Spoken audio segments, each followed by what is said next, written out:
অপ্রতিরোধ্য Clayton হায়দ্রাবাদকে উড়িয়ে দিয়ে super কাপে অভিযান শুরু লাল হলুদের। সুপার কাপের আগে ইস্টবেঙ্গল কোচ কার্লোস কোয়াদ্রাত বলেছিলেন এই টুর্নামেন্টের জন্য তারা তৈরি। 90 মিনিটের লড়াই শেষে দেখা গেল কোয়াদ্রাত ভুল কিছু বলেনি।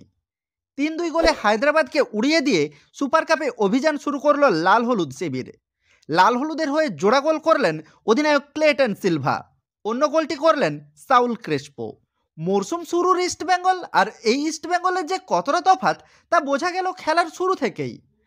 ক্লেটন নন্দকুমাররা শুরু থেকেই ছিল আক্রমণাত্মক।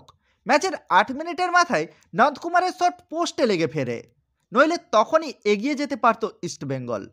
2 মিনিট পর ফাঁকা গোলে বল ঠেলতে ব্যর্থ হয় ক্লেটন নিজেই। অবশ্য 33 মিনিটের মাথায় সেই ক্লেটনের গোলেই এগিয়ে যায় ইস্টবেঙ্গল। রকিবের ক্রসে শরীর ছুঁড়ে ডান পায়ের টোকায় গোল করে যান ক্লেটন।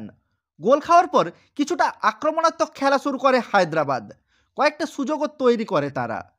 বিরতির ঠিক আগেই সমতা ফেরান রামলুন চুঙ্গা, লাল হলুদের রক্ষণের ভুলেই গোল করে যান তিনি। দ্বিতীয়ার্ধের শুরুতেও আক্রমণাত্মক ফুটবল শুরু করে ইস্টবেঙ্গল। 53 মিনিটের মাথায় দুর্দান্ত ফ্রিকিক থেকে লাল হলুদকে আবার এগিয়ে দেন অধিনায়ক ক্লেটন। তবে হায়দ্রাবাদ লড়াই ছেড়ে দেয়নি, তারা গোল শোধের জন্য মরিয়া চেষ্টা চালাতে থাকে, ফলও মেলে। 77 মিনিটের মাথায় লাল হলুদ বক্সে চুঙ্গামারকে ফাউল করায় পেনাল্টি পায় হায়দ্রাবাদ। গোলরক্ষক প্রভসুম্বন গিলের বাঁ দিক থেকে বল জালে জড়িয়ে দেন নিম দর্জি।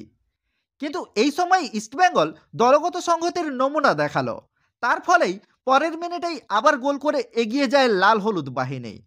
বোরহা হেরেরার কর্নার থেকে জোরালো হেডে গোল করে এগিয়ে দেন সাউল ক্রেসপো। আরেকবার পরাজিত হতে হয় হায়দ্রাবাদের গোলরক্ষক লক্ষ্মীকান্ত কাট্টিমণিকে। আর ম্যাচে ফিরতে পারেনি হায়দ্রাবাদ এফসি। আইএসএল এর শুরুতে ছন্দে না থাকলেও সুপার কাপের প্রথম ম্যাচে লাল হলুদ ফুটবলাররা যে ফুটবল খেললেন তা দেখে আশায় বুক বাঁধতে পারে সমর্থকেরা।